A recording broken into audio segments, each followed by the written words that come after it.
Hola compañeros, vamos a ver temas acerca de lo que es la administración pública. Para los que me conocen, yo soy el arquitecto Franklin Cordero y vamos a estar tratando estos temas. Eh, Tengo una maestría en administración en especialidad en dirección del factor humano. Vamos a entrar en tema. Vamos a ver qué es la administración pública. En este caso vamos a checar que en el idioma español el verbo administrar proviene del latín de ad, que es traducible como hacia un sentido amplio y en sentido de movimiento, y ministrar el compuesto de manus, mano, y traer, de traer. Por tanto, ad manus traere puede interpretarse como servir, ofrecer algo a otro, servirle a alguna cosa. Administrar, según Isaac Guzmán Valdivia, es la dirección eficaz de las actividades y la colaboración de otras personas para obtener determinados resultados. La administración en su aspecto dinámico se puede explicar como una serie de etapas concatenadas y sucesivas dirigidas a obtener metas y objetivos determinados de un conjunto social mediante el aprovechamiento nacional de sus elementos disponibles.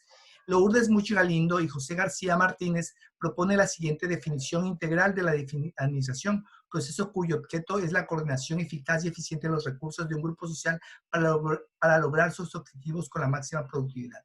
Y en este caso podemos ver, por ejemplo, que la administración en forma general, como dice, es un proceso cuyo objetivo es la coordinación eficaz y eficiente. Y habíamos visto, o si no, en otras clases, lo que es eficacia y eficiencia, mientras que eficacia es el cumplimiento de objetivos, la eficiencia es el cumplimiento de esos objetivos, pero con el menor recurso posible.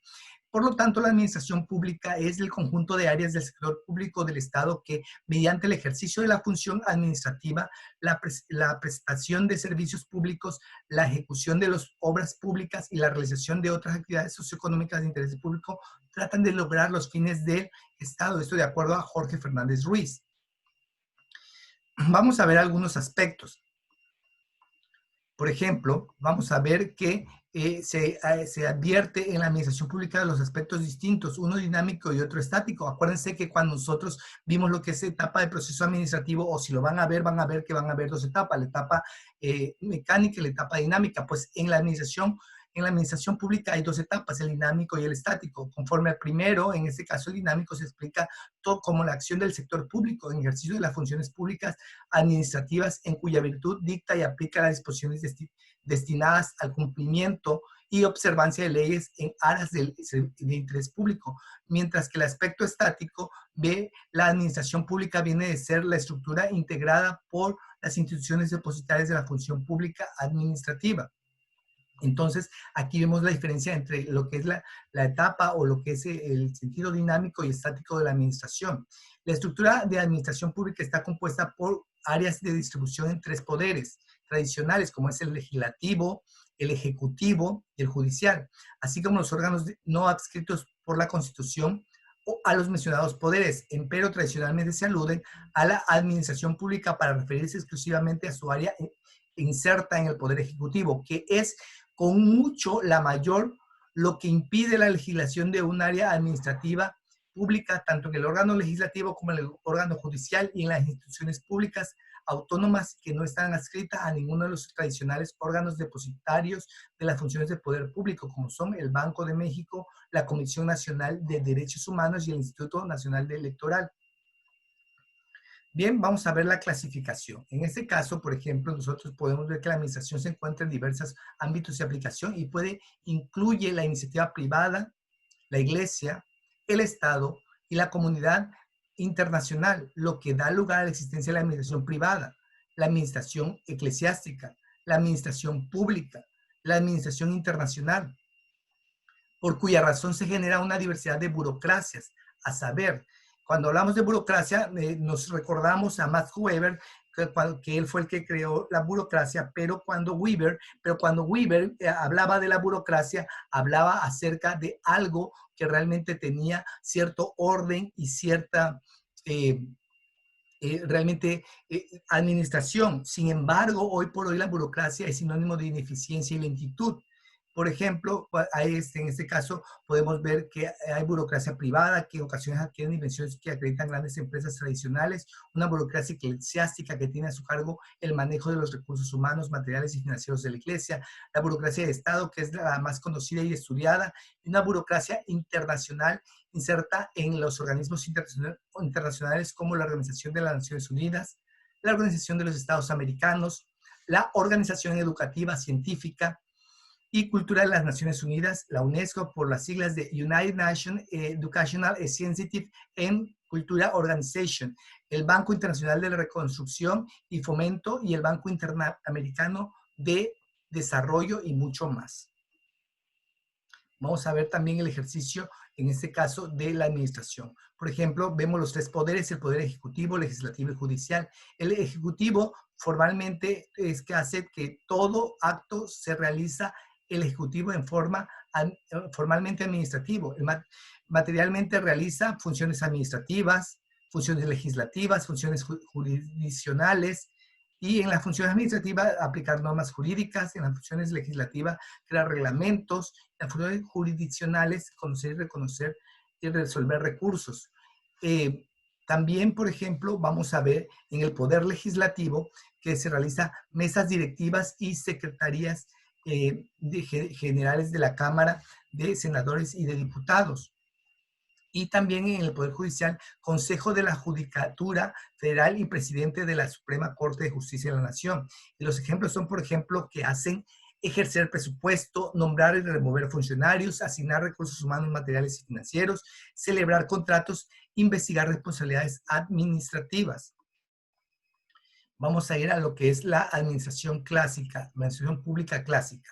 En este se centra en la eficiencia y el control, pues el cumplimiento estricto del procedimiento y reglas formales evita la discrecionalidad de los servidores públicos y garantizan la separación entre política y administración.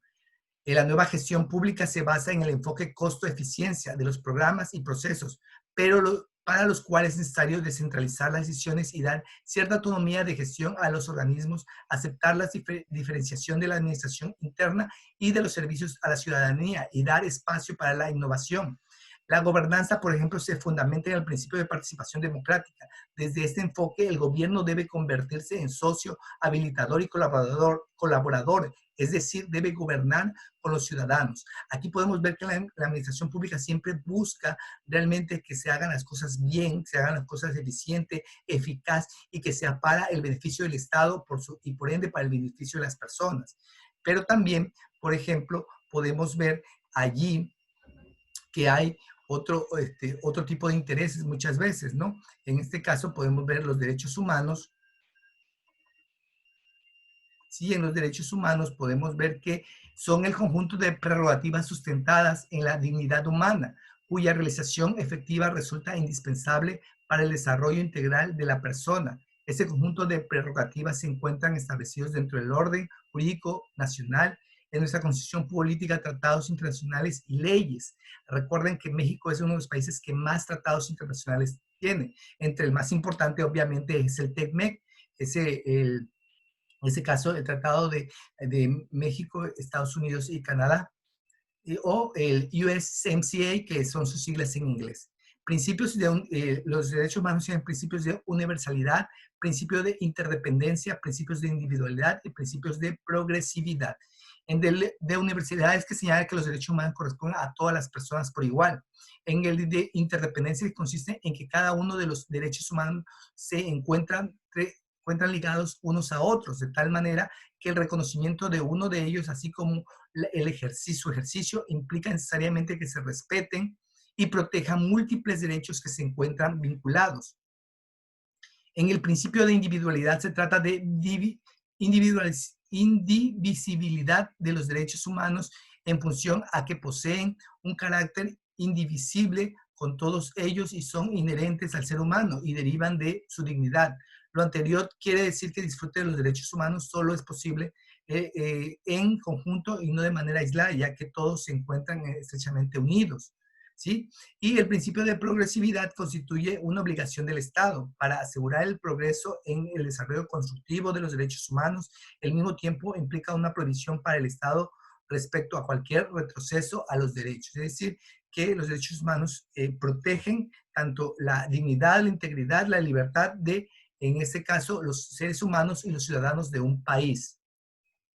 En resumen, por eso podemos decir que la finalidad de la administración pública es en un Estado de Derecho es la última instancia, proteger y promover los derechos humanos. En México, la obligación de las autoridades del Estado de proteger y promover el derecho de acceso a la información pública está establecida en nuestra Constitución de manera implícita en el artículo 1 y explícita en el artículo 6. Es decir, ahorita nosotros podemos tener acceso a la información pública, además de ser necesario para la rendición de cuentas y prevención de abusos de poder de gobernantes. El derecho de acceso a la información pública permite o potencia el ejercicio de otros derechos, ¿sí? Entonces eso tenemos que ver que también la administración pública busca, ¿sí? Y finalmente vamos a ver lo que es las características de la descentralización de la administración son las siguientes. Vamos a ver cómo se descentraliza la administración. Dice que la relación jerárquica vertical de estructurada piramidalmente, los órganos inferiores se subordinan a los inmediatos superiores hasta llegar a los órganos supremos de la administración. Las autoridades administrativas superiores tienen por poder jurídico, administrativo, técnico, de coacción y del uso de fuerza pública. La máxima autoridad administrativa tiene amplias potestades sobre los subalternos, poderes de nombramiento, de remoción, de mando, de decisión, de vigilancia, de disciplina, de revisión y de resolución de conflictos de competencia. La administración pública centralizada está integrada por la Oficina de la Presidencia de la República, la Secretaría de Estado, la Consejería Jurídica de Ejecutivo Federal de los organismos reguladores, órganos reguladores coordinados en materia de energía. Pero también podemos ver, en este caso, los organismos de la Oficina de la Secretaría Pública. Por ejemplo, esta Oficina de la Presidencia de la República tiene el propósito de asistir al presidente de la República mediante las diversas áreas de asesoría y apoyo técnico en el cumplimiento de los compromisos y facultades que le confiere la Constitución Política de los Estados Unidos Mexicanos. Vamos a ver en este caso la Secretaría del Estado. Las secretarías son los órganos auxiliares de la Presidenta de la República como el jefe de Administración Pública Federal. Se le denomina dependencias porque dependen directamente del presidente. De acuerdo a la Ley Orgánica de la Administración Pública Federal, las secretarías de los estados son las siguientes: la gobernación, las relaciones exteriores, la defensa nacional, la marina, la hacienda y crédito público, el desarrollo social, medio ambiente y recursos naturales, energía, economía, agricultura, ganadería, desarrollo rural, pesca y alimentación, comunicaciones y transporte, función pública, educación pública, salud, trabajo, previsión social, desarrollo agrario, territorial y urbano, cultural y turismo. Y también vamos a ver también que hay organismos descentralizados o desconcentrados. En este caso, Gabino Fraga define la desconcentración administrativa como la delegación de facultades de la organización central en beneficio de órganos internos de la misma o de órganos externos, pero en todos los casos quedan sujetos al poder jerárquico de la autoridad central. La desconcentración constituye un procedimiento de técnica jurídica que descarga a las autoridades superiores de una buena parte de las múltiples labores de su competencia y que permite a las autoridades de menor categoría tomar decisiones más rápidas en beneficio de la agilidad del despacho de los asuntos y consecuentemente en beneficio de los administrados. Aquí, por ejemplo, vemos que por eso se descentralizan o se desconcentran los organismos. Y algunos ejemplos de los organismos desconcentrados son el Centro de Investigación y Seguridad Nacional, que pertenece a la Secretaría de Gobernación, la Policía Federal, el Servicio de Administración Tributaria, la Comunicación Nacional de Bancaria y de Valores, la Comunicación Nacional de Agua, la Procuraduría Federal de la Defensa del Trabajo, el Instituto Politécnico Nacional y el Canal 11. Así, por ejemplo, podemos ver algunos de los temas que nos competen en lo que es la administración pública. Sin embargo, siempre, algo que siempre va a estar latente, que es la administración pública busca el beneficio del Estado y por lo tanto de los ciudadanos de un país. Es necesario, muchachos, que ustedes lean, que ustedes investiguen y que ustedes puedan empezar a manejar estos términos para que posteriormente, cuando ustedes tengan a su vez que exponer o a su vez que hablar de esos temas, se le haga ya mucho más familiar. También es necesario, muchachos, que ustedes vean los videos, puedan hacer, ya que algunas de las actividades voy a dejarla de este video. Entonces, nos vemos hasta la próxima. Espero que empecemos con todo el ánimo, con toda la actitud y que podamos, por ejemplo, llegar a fin de esta materia, pero sobre todo que tengamos un conocimiento significativo de la misma. Muchas gracias, me despido, hasta la próxima.